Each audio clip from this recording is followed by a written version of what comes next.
Hello, welcome to another episode of the Business of Higher Ed podcast. My name's David Fox. Today, a really interesting guest, Dinuka Garatna, who is the Director of Career Development and Experiential Learning at Northeastern University's Vancouver campus.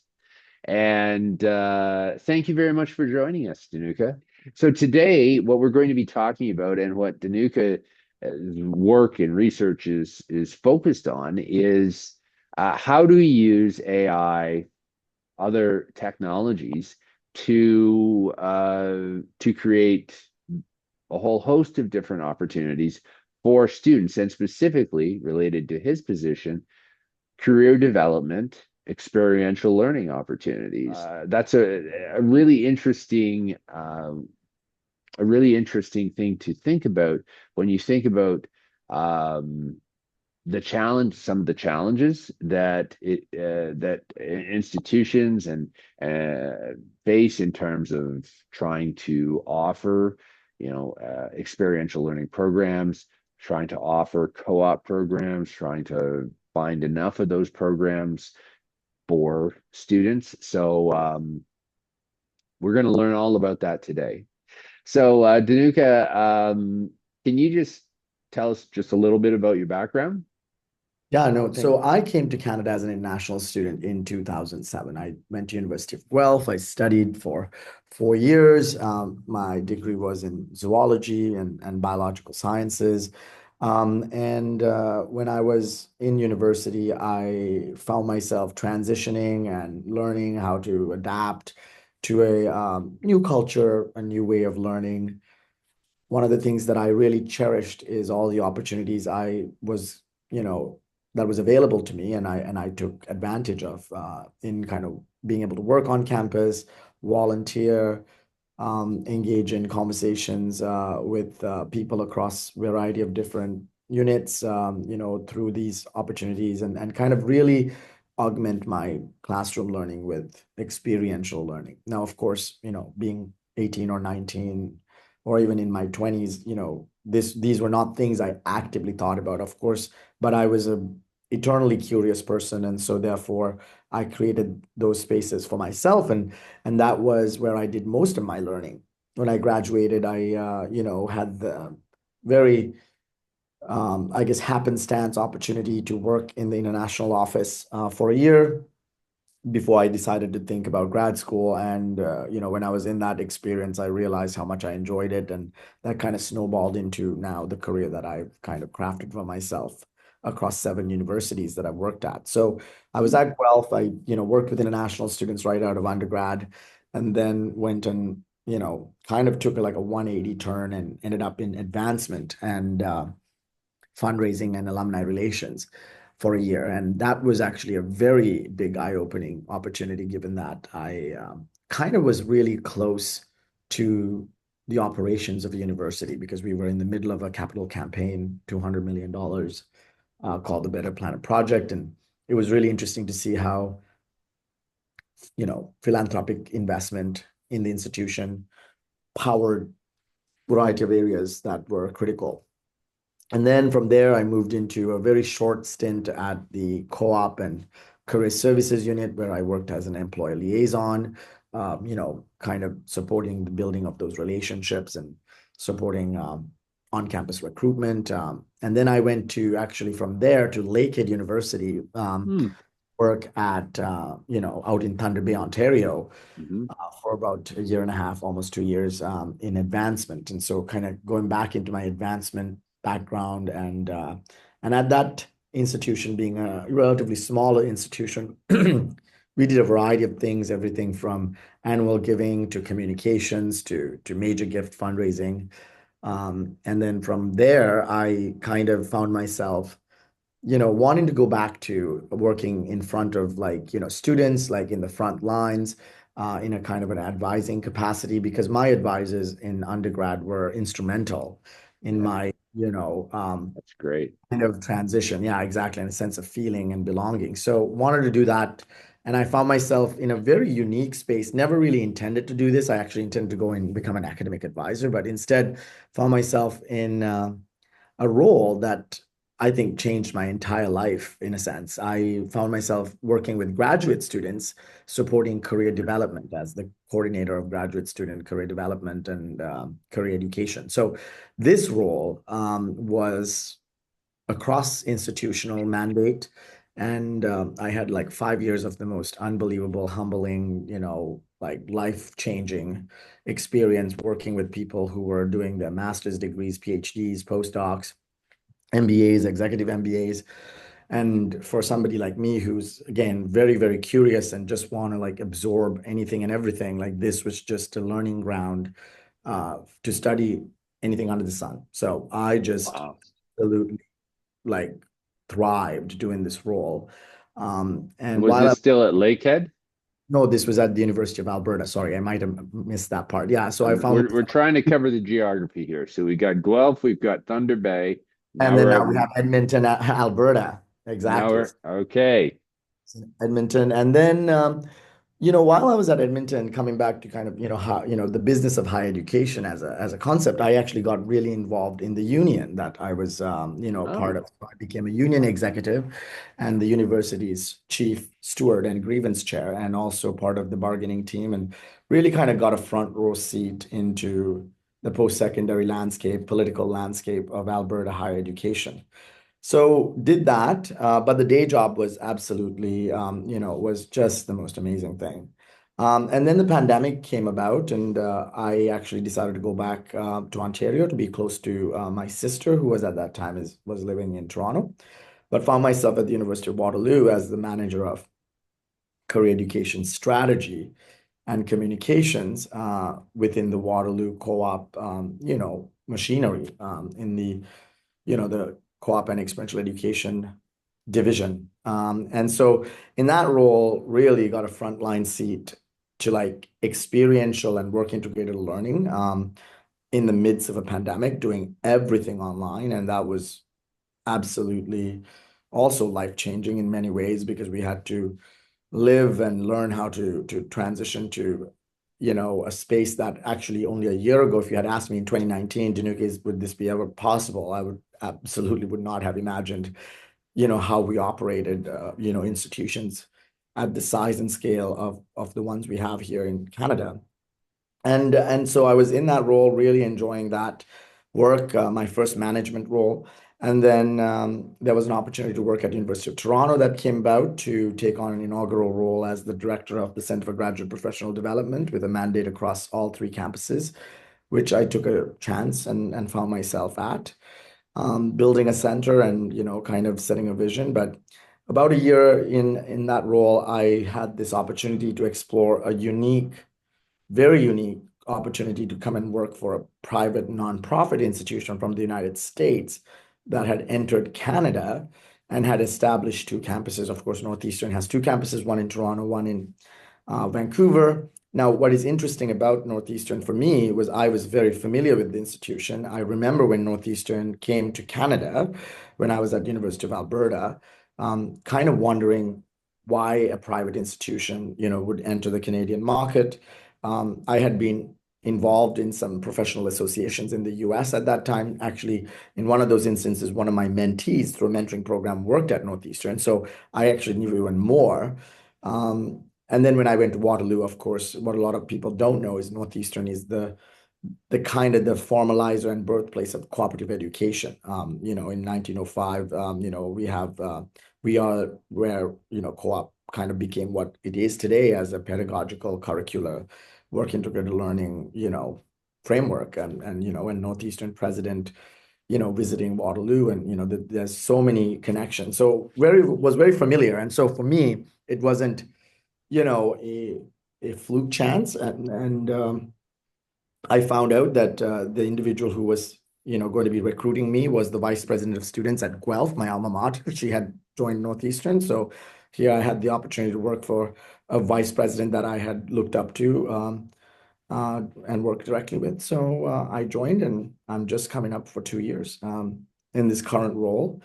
And now, actually, having been here, I also informally support the network across 7 campuses and all my colleague directors as the senior director in the team. Wow. So the seven campuses of Northeastern. Yeah, so Northeastern has a Boston traditional, the 125-year-old institution that you would Right. find anywhere. But then in addition to that, we have 14 global campuses. And in those 14 global campuses, seven of them currently actively have career teams. Hmm. Yeah, so I, kind of work with in a very unique first, to my knowledge, in the world, Northeastern is the first matrix organization that is also a 100-year-old post-secondary institution. Yeah, I had a a few things from what you just said really came to me or stuck out to me. Uh, I'm I'm very familiar with Northeastern's Northeastern and Northeastern hockey's because I actually played hockey in college in Hmm. Worcester area at Nichols College. But yeah, I was interested too when I saw the development of Northeastern The coming to global Canada, network. but then also substantially expanding. But the other part of it is, and I think this is a really important point for students. I don't care if they're international students, domestic students. What I see and what I hear in your journey is um, you gotta you when an opportunity presents itself, you gotta go after it.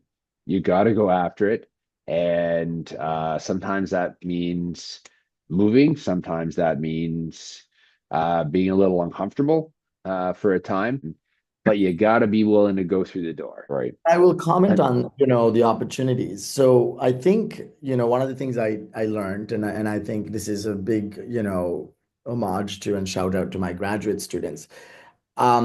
I came from a space of being able to do it, mainly because at that time and even now, I don't have family responsibilities. Had the opportunity to focus and take these up, kind of options when they were presented. I know, and talk with students all the time that this is not always the option. I mean, I had a conversation with a colleague who would have loved to have done what I did at University of Toronto, but she had three kids and had all these other responsibilities, and it was not in the cards at that point in time. And so I think, and this is the beauty about being in career development, you can reflect on your life and, the people around you and really kind of realize that, everybody has to make choices and they are hard choices because sometimes the options are no better than the other. If you put two of them, they're on a par. So that's where your values, your purpose comes into play. And for me, I'm very grateful that the opportunities presented, and I walked through them. I know it's not everybody, and there are systems Mhm. that sometimes get in the way. And that is why I believe career development, the concepts, the frameworks is really important for everyone to think through and to find uh, their own journeys, right? And figure out what, when it comes to young people, I would agree with you, David, and I used to say this all the time, especially international students. You need to build a sense of openness to walk the door and take the opportunities presented. That's wonderful. You know what? We could do a whole session, and maybe we should another time about your experience and your advice to students, advice to international students about you know taking The advantage of whole spectrum. opportunities. Oh yeah, I mean, really, career Yeah. development. That's what students really want to know about, right? What can I do with this? Where can I go with this? But for this Yeah. episode, I agree. we'll stop it there.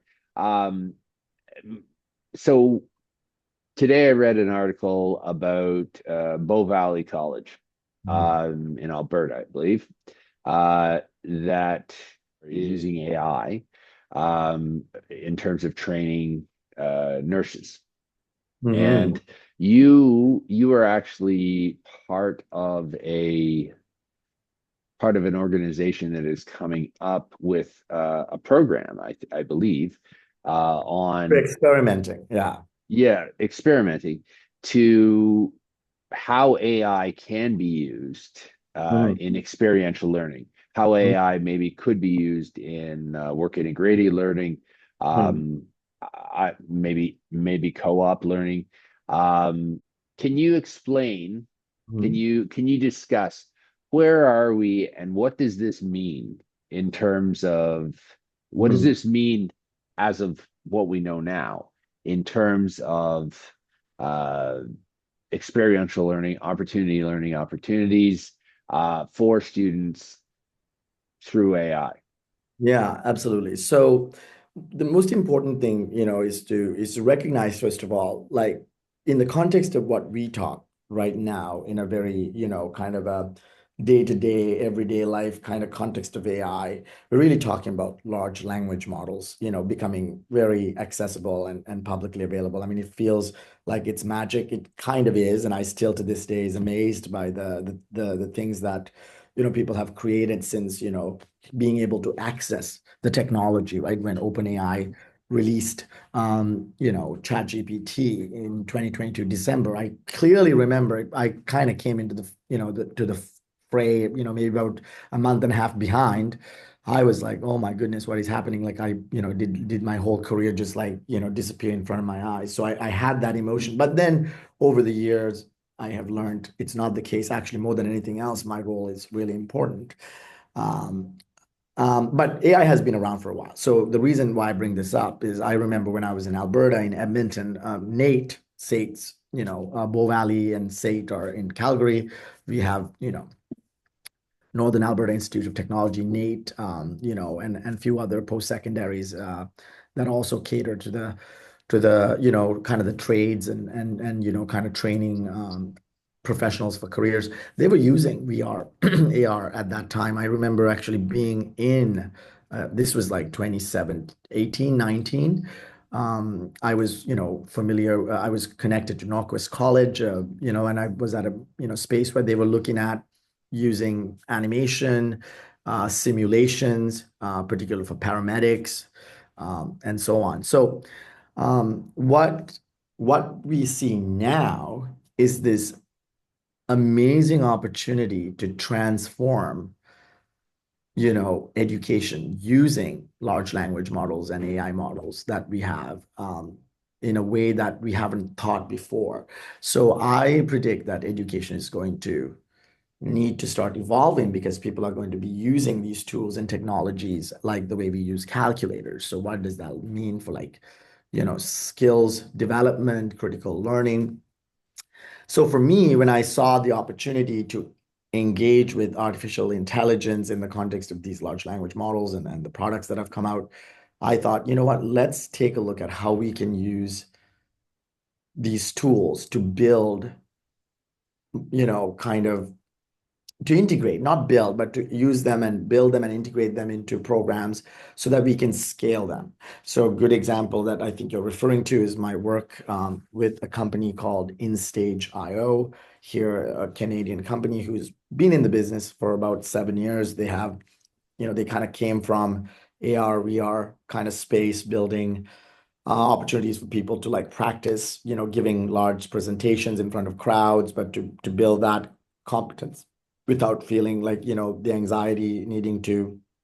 So it's all about practicing. And then they built an AI tool for, on-demand interview practice, which I was intrigued by. I saw it in 2023, December, when I was at the KC conference.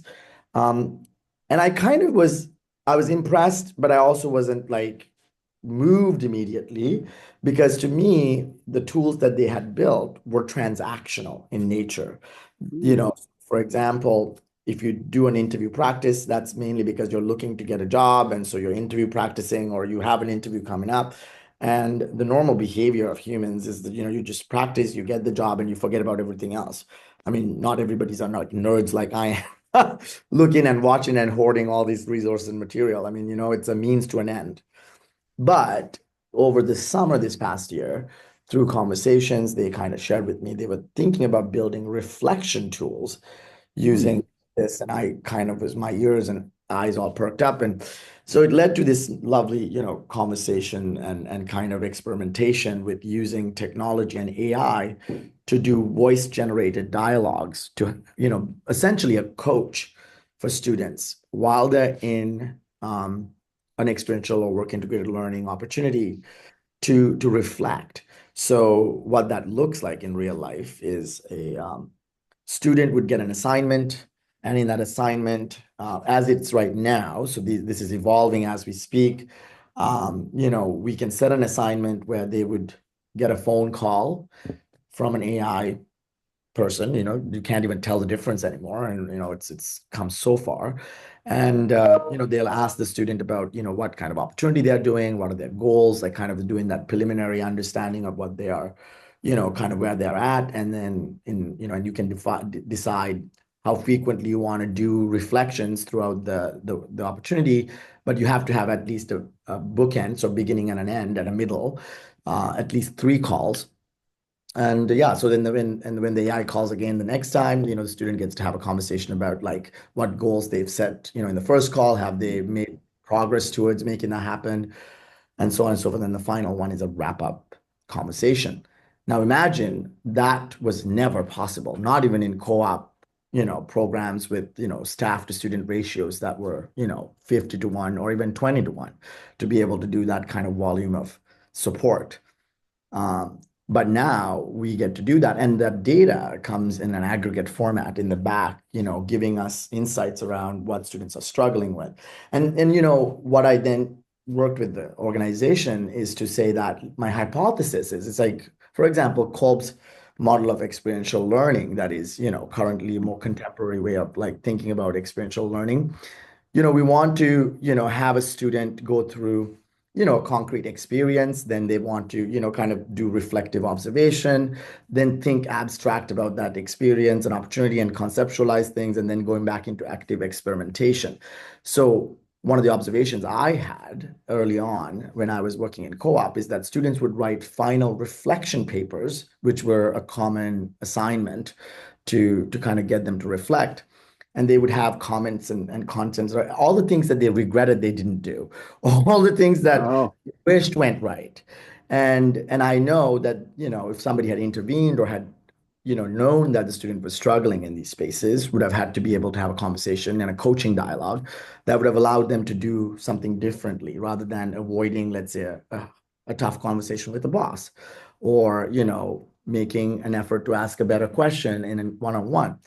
And so I was like, well, this is what the AI can do. It can, because it's dynamic. It's like the difference is when ChatGPT came out, and even last year, like you can do that if you typed stuff, but nobody wanted to type things. Even I didn't. And I loved this stuff. But here it's like talking to you in a dynamic fashion, asking you questions, it's probing you deeper. mhm. Um, and so I just had my first experimental, like kind of cohort, just finished the first set of reflections. And I had actually, it's very timely. I had a focus group yesterday. And one student, as an example, said that they always knew they wanted to do some informational interviews with the people in the company, but was not sure about it. But because the AI asked about the goals that they had set and kind of prompted to ask, have you, done it? And when they said, no, I haven't done it, said, what can you do to make it happen? And they said that that actually led them to sending an email out, and they were able to meet one of the people, and then that they feel even more confident, and now they're going to do a couple more. So Oh, that was powerful for me, to know that edged the student from doing it versus not doing it. interesting. That's really interesting. And it's about, as you say, Augmented the augmented, reflective, learning. Yeah. helping students take advantage of and best position themselves for success through Mhm. experiential learning and work in integrated learning. So exactly, it's scaling my team, imagine, in a way that I was never be able to do. So that's why the beauty about simple tools versus complex technology that, using hardware and like headsets and things like that. What I love about when I work in the tech sector here, Hmm. given that my programs here are master's degrees in computer science, data science, analytics, etc. Sometimes the easiest and the scalable way to use AI is to think, simple, not complicated, because that's what I love about what Instage has done. It's, they've made it dirt simple, not overtly complicated. It's a simple thing. It's a simple human behavior we could not, get the students to do because we just didn't have the human capacity. And now this thing, just getting a phone call was enough. And what we also noticed is that they used to have an avatar. So it used to be able to be done on the computer, but the avatar was not human. It was human-like avatar, and it was fine. But the interactions were super unnatural. And so Ah, instead, got rid of the avatar and then just did it voice only. There was a whole different response to it. wow. Yeah. Wow. So, I can send you an assignment if you want to try it out. it's been a while since I've submitted an assignment. You have to be kind in your grading, but I would Yeah. love to see it actually. I would very much love to see it. So this sounds fascinating and just an amazing add-on or really embedded in, but an amazing component making experiential learning opportunities, working integrated learning opportunities better, just improving them substantially and improving them in a like improving an area of education that students already really, really want.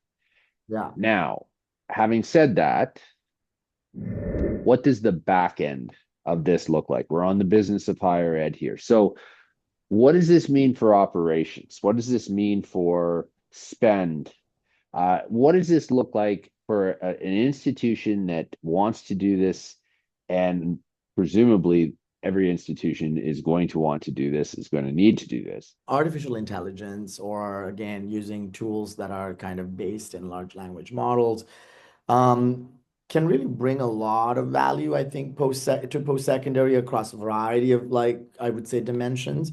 And I've had the opportunity to kind of lean into several spaces. But when it comes to like experiential education, working with tools like Instage.io. What has that done? So here's a good example. The tool that they kind of have developed and has quite a few institutions already using, the on-demand interview, generator. There's a lot of different products out there. One of the things I love about what they can do is, again, the way they've engineered it in the behind the scenes is quite, successful, and I think it's lifelike and actually really, I've taken it through the ringer. So that has been really helpful. So a good example of what this is solving for us is when students are in the midst of their work, I guess recruitment terms, so actively searching for co-op. Students would get interviews and they would regularly reach out to the team and say, hey, I got an interview. It's on a Friday. I got the call today and it's Wednesday. Can I do a mock interview? And, that is a bottleneck that I had seen over and over and over again in my career. Okay. All right. Yeah. And usually, there are not enough spaces, or advisors are staying late or joining early or trying to move things around. Or, if they want to set their boundaries, which they're, very much should, you'd send some resources and that's the extent of it. But now there is an ability for us to kind of use these tools and send them, access to this, and have the student do the interview, and then on the back end, an advisor can take a look, and the tool itself will give really good advice and feedback to the student. And I was like, wow, this is amazing. Um, why is this different from the freely available tools? I mean, there's no, there's a lot of differences. But I think if you're not going to use a tool or a product off the shelf, you should look at like things like ChatGPT's interruptible voice as a way to stimulate an interview. But the thing is, it's the way it's engineered behind the scenes. It has guardrails on, it has prompt engineering behind the scenes. The advisor can see the, product, and can give maybe some quick feedback. But you don't have to now spend an hour doing a mock interview anymore to get that job done. So that's a good example of like, Instage as a product, and it's kind of that first tool that they had developed. But with the reflection module, really, again, at scale, our teams, don't have the hours in the day to meet with dozens of students multiple times throughout the work term to check in and provide feedback and give that coaching guidance. Um, and but here we have an opportunity to do that. So when it comes to looking at the back end, I mean, think about full-time staff, salaries, and then a tool being able to, kind of scale that. But here's the important thing for me.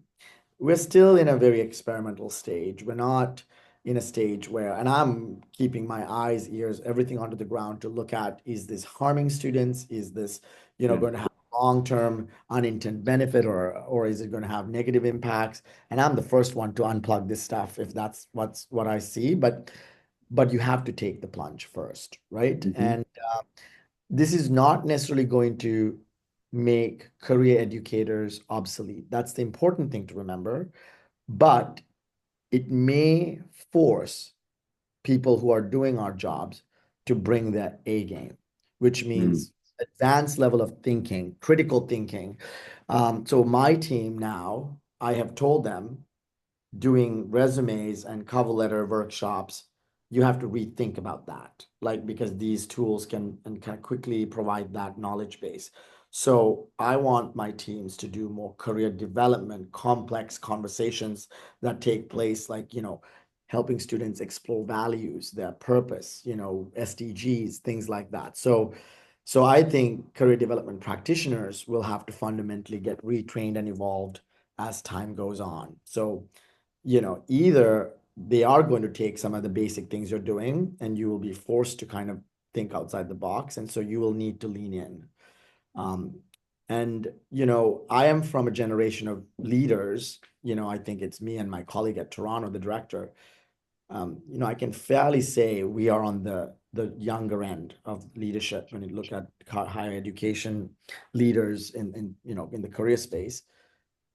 And I'm looking back and I'm looking at the generation of people that are coming in. So I think we're going to need to lean in and adapt and take opportunities and Mm. risks with reason. So for me, this has created a lot of opportunities to scale. As I was saying, I have a smaller team, but I have 800 students, but we are delivering, way more than I've ever seen, in other places that I've been at, with like dozens of staff members. Um, and and so that's something to think about. What does that mean? I have also used, not artificial intelligence necessarily, but even though this tool has artificial intelligence now built into the back end, tools like Airtable to like fully optimize operations, streamlining everything. I don't look at Excel sheets anymore. I'm like, I can't, first of all, as a person with ADHD and invisible disability, there are things like, details that if you're like downloading, uploading Excel sheets, there's so much error. But now you can kind of streamline things and optimize. And I cut out 17 hours of just like, clicking time, for staff members to process co-op, Wow. emails, automating, emails to Uh, students, Yeah, to it's employer partners, by using simple forms, simple processes. when you really break it down. Mhm. So in my world, we're talking cost accounting, managerial accounting, right? You really break it down step by step by step, and you're talking about the clicks. That's fascinating to me. But here's the flip side of it is you're saying yes, one end of it can be some cost efficiencies.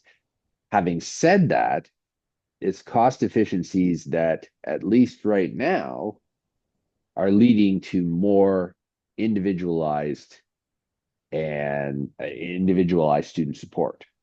Yeah, and I So would it's say they're it kind of like working together, even though they maybe not are, kind of like what are the drivers are, but they're kind of like, they're kind of connected in a cycle.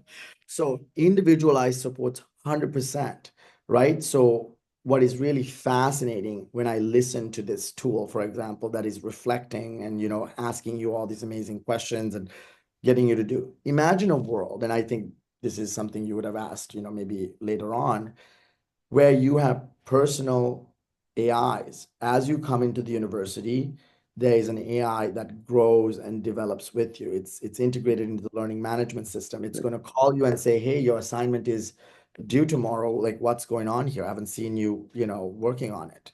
Or it's going to say, like this is like, Iron Man and, Jarvis type of stuff. Like, Yeah. it's wild. I actually, because I use ChatGPT a lot, I decided to use the interruptible voice. And I said, "What do you know about me, given that I've had so many chats with you?" I was stunned at the volume of memory it had around my jobs, the things I asked it, the programs I was kind of brainstorming to develop with it. And that was a simple thing when they updated this memory option.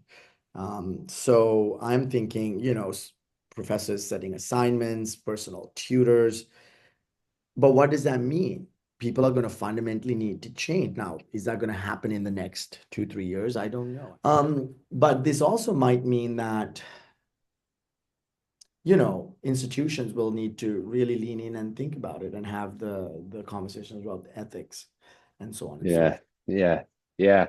Because yeah, the AI is generated from like where is the AI coming from, right? And that may be a very simplistic way of Yeah, I mean, it's saying coming it, from the input and just right? probability. And so, is that how is that input? Like, what is the quality of that input, right?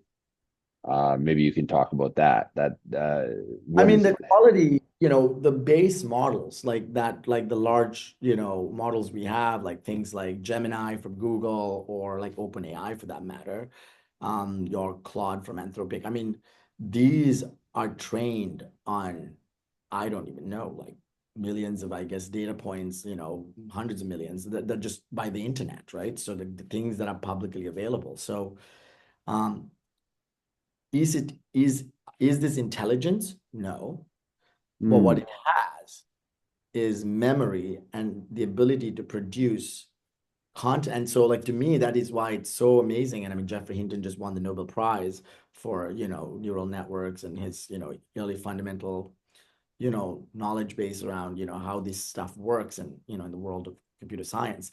Um, so that and I will tell you, it's not intelligent. That's the funniest part for me. Somebody who thinks for I really enjoy my ability to think creatively and thinking about worlds where like parallel concepts that can be kind of taken from one discipline and applied to another. Here's a good example, right? I come from zoology and I studied community and population ecology. And so sometimes I jokingly tell my students, I'm kind of watching all of you, kind of, like kind of following those basic principles that I used to learn about animal populations. And, here I'm, graduate students.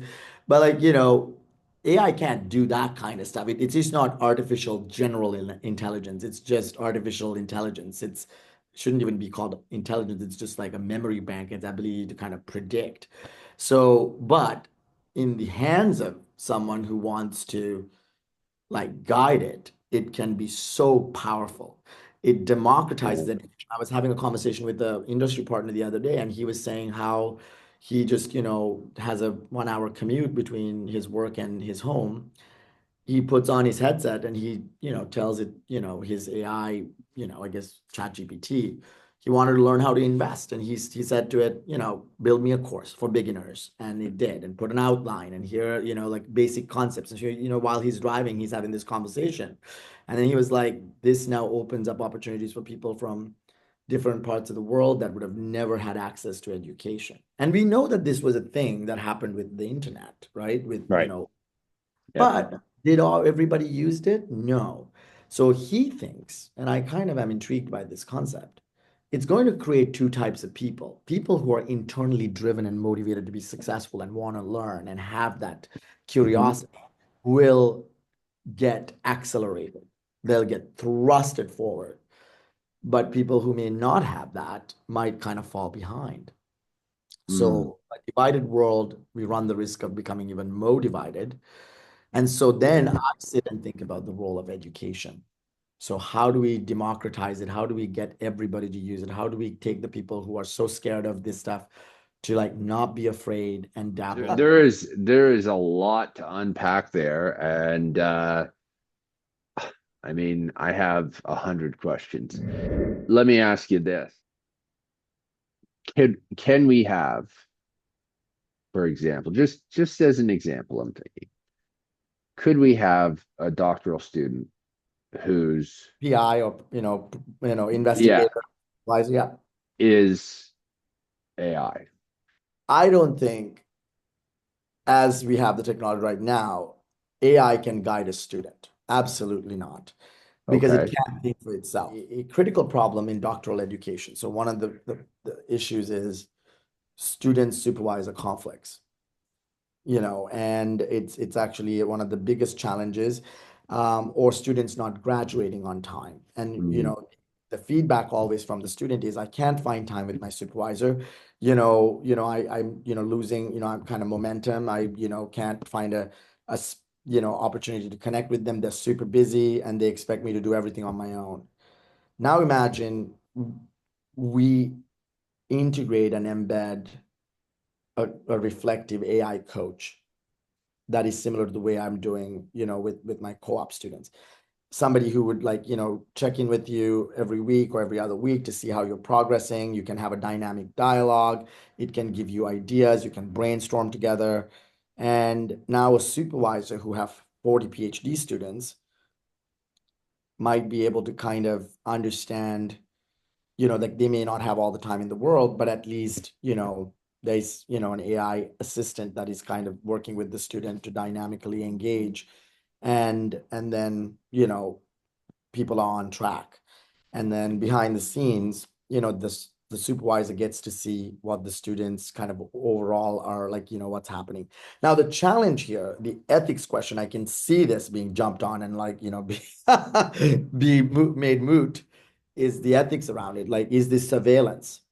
Is this, Yeah. is this guiding or is this surveilling? Because we have issues of that, in this space. Yeah. Yeah. So anyways, the key thing is I don't think that will happen, like where AI is guiding a student, but I think with the technology we have, I think we can integrate it to make a doctoral student more efficient and move, forward without getting stuck and languishing, and so on. And maybe an AI could guide a student to have more, um, dynamic conversations with a supervisor compared to like, mistranslating a comment or, something Yeah. that, they take personally. And then, I call it, you spiral out and you go into a, kind of the Karpman's drama triangle. So So better better positioning students for better outcomes, exactly. Yeah. uh, with used properly. Yeah.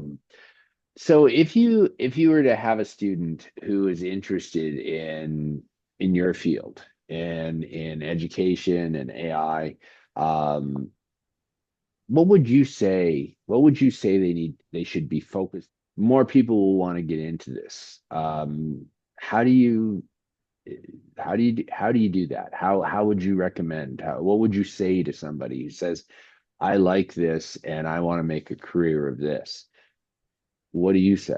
I would say when people are like looking at building skills, I would say, yeah, like lean into learning about the tools, like be critical, in your analysis and how it's being used. Second is the most important piece is to say that, you know, how, how you want to look at developing your like transferable skills. So creativity is a really important skill to like learn, or like, to kind of dabble and continue to develop. And it's a abstract concept. Critical thinking. I think a lot of people like to say they think critically, but what does that really mean? Mhm. um, and problem solving. So there are lots of these kind of like higher order skills that I think students will need to learn very quickly, and need to And make. leaders as well. Yeah. So this is I would think that this is also the modern educational leader, the skill sets, the breadth of knowledge and skills and the continuous evolution of what education leaders need and need to be nimble with. It just is expanding tremendously. I'm going to call it there because otherwise I'm going to go on for another Don't two worry. hours asking you questions. Because I find what you're doing really fascinating. And I mean, when we talk about the business of education, when we talk about where we're headed, when we talk about, you know, efficiencies, when we talk about better student outcomes, I mean, this is all wrapped up in here. And so I want to thank you very, very much for joining us on this podcast and this episode.